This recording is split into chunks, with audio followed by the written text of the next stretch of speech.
Good morning, KOTA territory. Welcome back for another Between the Lines book club meeting. I'm so excited. This month we're talking about Starling House by Alix E. Harrow. I'm Mimi Herrick and this is Chloe White. We're going to get right into it right away. So Starling House was I picked more based on vibes for this time, for this season. Okay. It's very horror-y, gothic-y, Southern Gothic, which is one of my favorite vibes for a book. So I guess I kind of want to start there with your initial thoughts about vibes.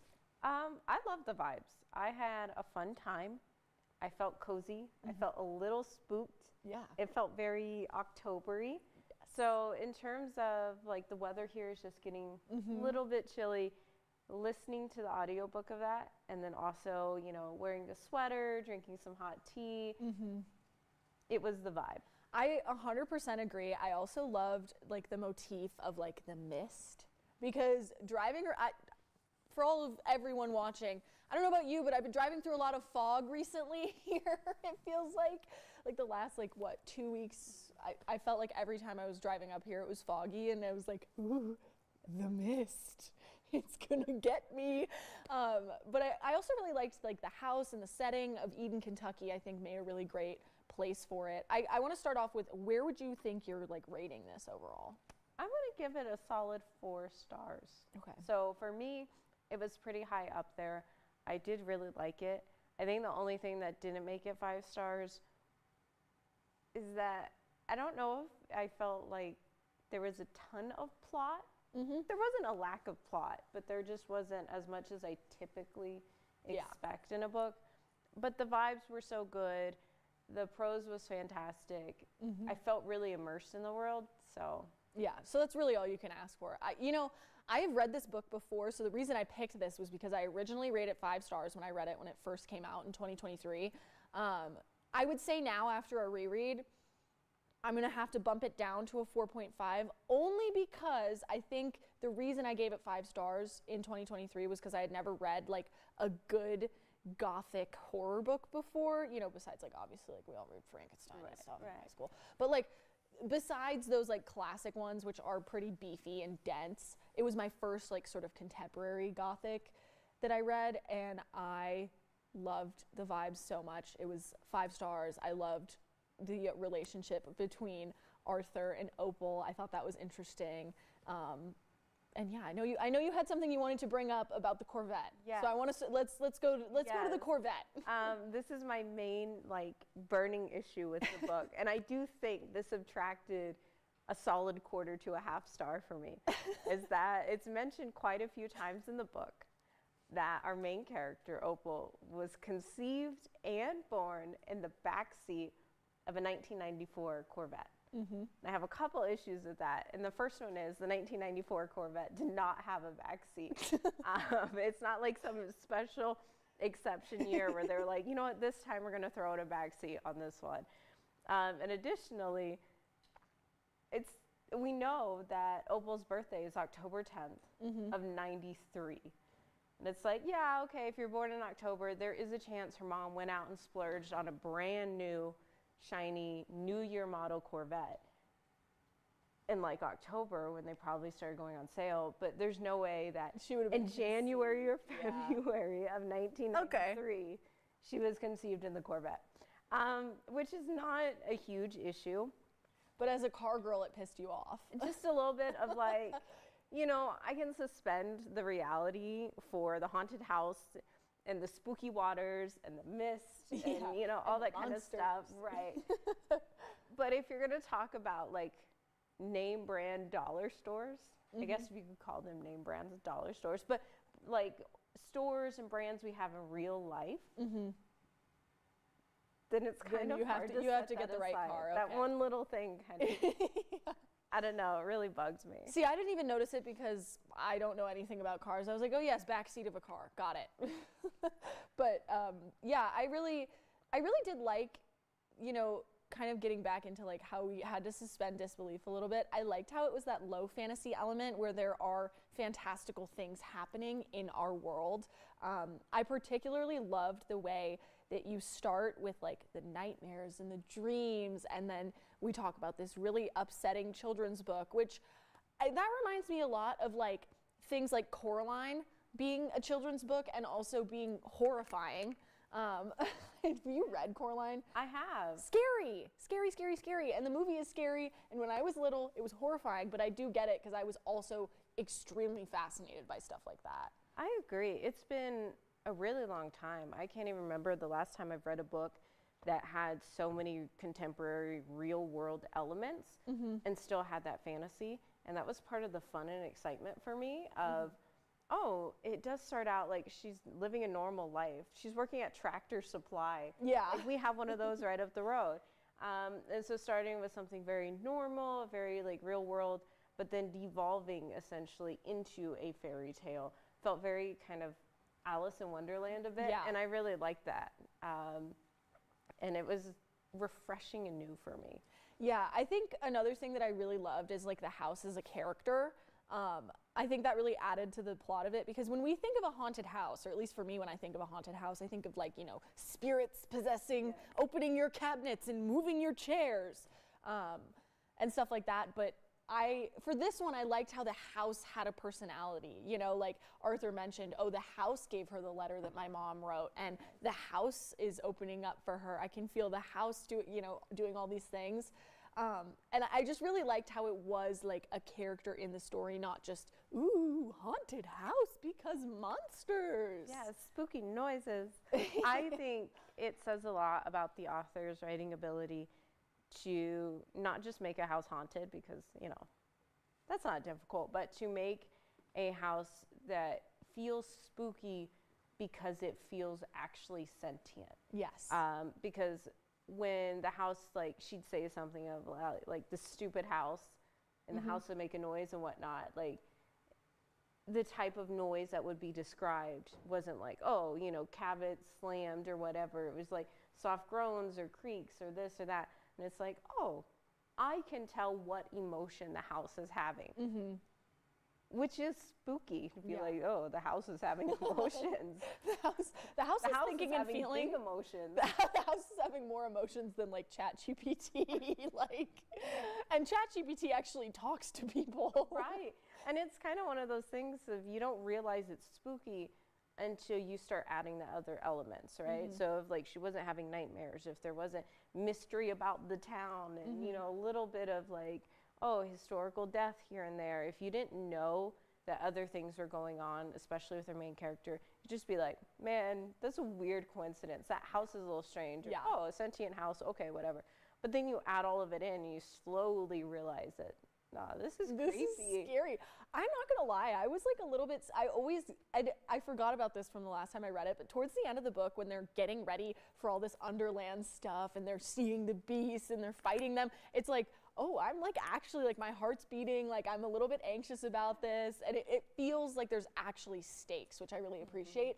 And I think that sometimes with these horror or fantasy books, if they go a little bit too fantastical, you can't feel that same sense of like urgency and like there's stakes happening because it's like, yeah, there's a ghost in your house and it's scary, and you know. And I also think that some other less fantasy but more horror books I've read try to keep it at a 10 the whole time, where it's like always super spooky, and it's like, okay, but by the time I reach the end's not that spooky because I've been spooked the whole time. I'm already at max spook level. Yeah, I will say this one ebbed and flowed kind of nice. Yes, I really liked that and appreciated that in terms of, oh, I actually kind of felt anxious, like you said at the end of it. Oh, okay, these are actually high stakes. Yeah, and I also, what did you think, you mentioned the prose being really nice. What did you think about that writing style? Because I think that's one of my favorite styles of writing, is that very whimsical kind of weaving around descriptive style. I really liked it. I know it's probably not for everyone. Yeah. Like, I have read books in which the author attempts to do that, but clearly that's not necessarily their natural writing style. It's terrible. Yeah. But with this author, it felt like this is exactly their writing style and how they think and how they feel. And so it flowed really well. And it made me feel like I knew what was going on. Like I knew the main characters. I already knew the house. I could picture it. I could see it. Oh, yeah. I could, you know, like I was right there. You're in Eden, Kentucky, right? Yes. Like you're there. you're feeling the things, you're seeing the mist. Like that is one thing that I remember loving and that I loved again this time, because the first time I read it physically, and this time I listened to the audiobook. And even listening to the audiobook, like you're just transported. Like I was driving through Wyoming on my way to Colorado, but I was in Eden, Kentucky looking for the mist, you know? Like it's so immersive, and it like really engages all of your senses, which I really liked. What did you think of the Underlands and the monsters themselves? That was kind of the least remarkable part of the book for me, but not in a bad way. It's not because I didn't like them. It was just that I liked every other part of the book more. Mm-hmm. And by the time we got there, I was already happy. I was already like, this was a great read, time well spent. Mm-hmm. I wasn't super concerned about it, but I did like it in the way it took us from, like I said, oh, we go into work at the Tractor Supply, to now we have a special sword, we have monsters and beasts and you know, all of this kind of stuff, because I didn't feel like it was shocking. I didn't feel like the author switched up. I felt like it was gradual enough, and like I went on the journey with them. Yeah. I also thought it was interesting, like the idea of the warden of Starling House and how the house chooses someone. I just thought that was an interesting way for them to kind of explain the tree of different random kind of oddballs and misfits who were living in the house, who weren't necessarily direct descendants of Eleanor Starling, where like things all began. I liked that a lot. I loved the like different histories thing that was going on in the middle of the book, where we had, you know, we're digging into the history that everybody in the town commonly knows, and then there's this other history when they go to the library and they're talking to people who like have lived there forever, who maybe heard a different story from their family, and like that kind of weaving different, you know, versions of the truth, right? Yes. Speaking of the history, I really liked all the little footnotes and side notes throughout the book, because it really felt like I was getting real world history lesson. But obviously it's not the real world, but it was written in a way, and like there was actual, you know, little kind of citations and sources, and all of that information felt like I was the one going through the research, reading everything, putting the pieces together. So it made it feel fun. It felt like I was doing a puzzle, which I wasn't, but it felt like it. But it felt like it, and it tricked me into thinking that I solved the puzzle. Exactly. I did not solve the puzzle.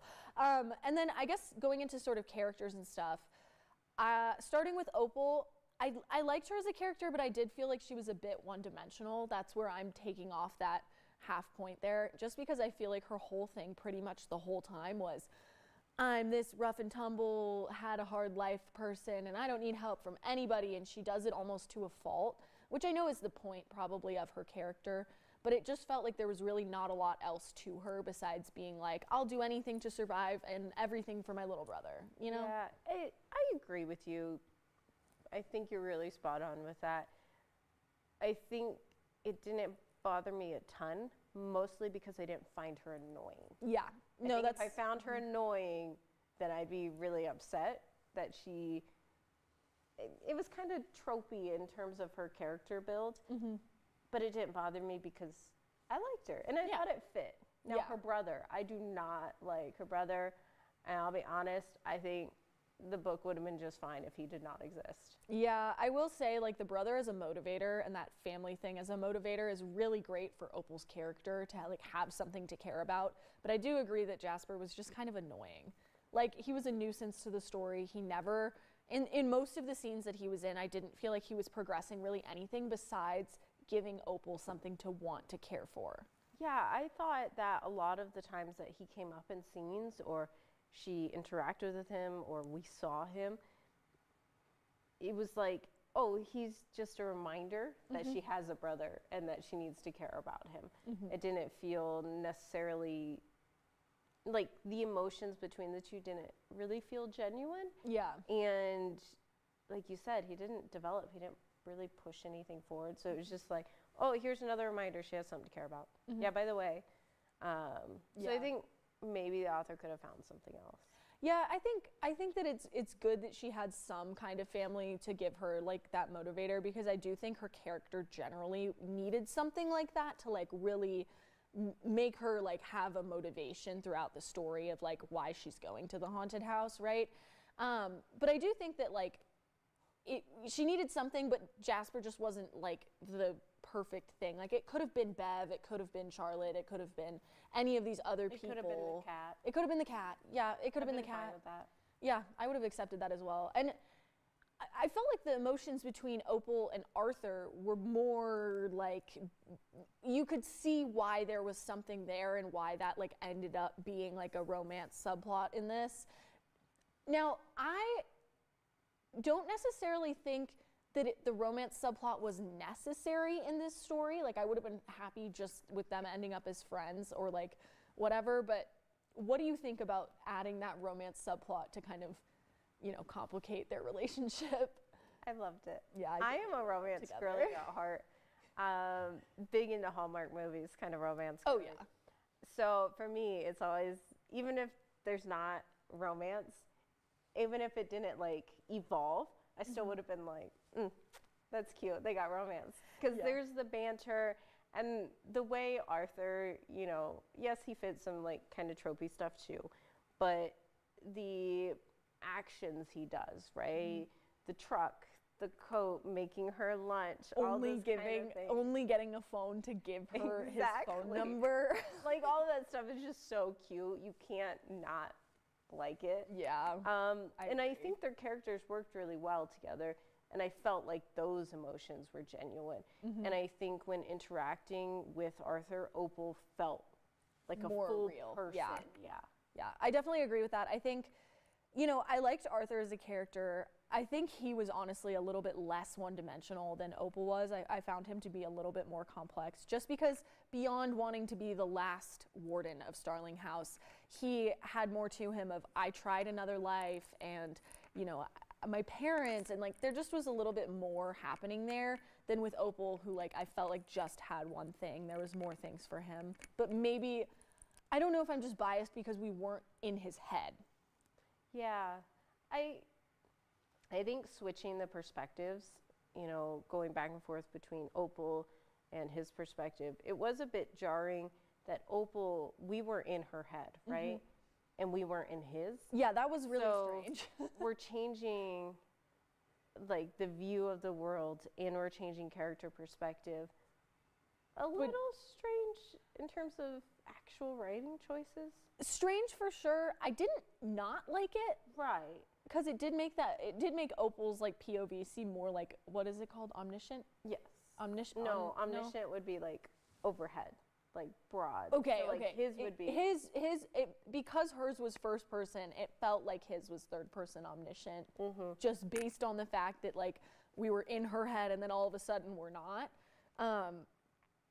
Yeah, I thought that the timing of those swaps in POV were also pretty interesting because it wasn't a consistent thing all the time. You know, it wasn't like one chapter, one chapter, one chapter, one chapter. It was like kind of just based on what was happening in the story, which I almost like more than having to do one chapter here and then one chapter here and then the same event happened and then maybe a little bit more happens in someone else's perspective, but it's almost the same thing as what's gonna, you know what I mean?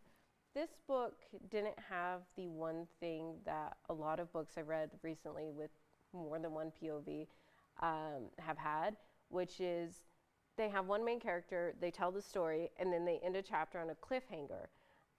And then they switch to the other POV and just use that chapter to recount all of the same events. And it's not like, oh, that person was off doing something else in a different part of the world. Yes. They were there for the same event that we've just ended on a cliffhanger, and to me it feels like wasted pages. Yeah. But this one, I actually felt like the POVs like moved the plot along, gave us new information.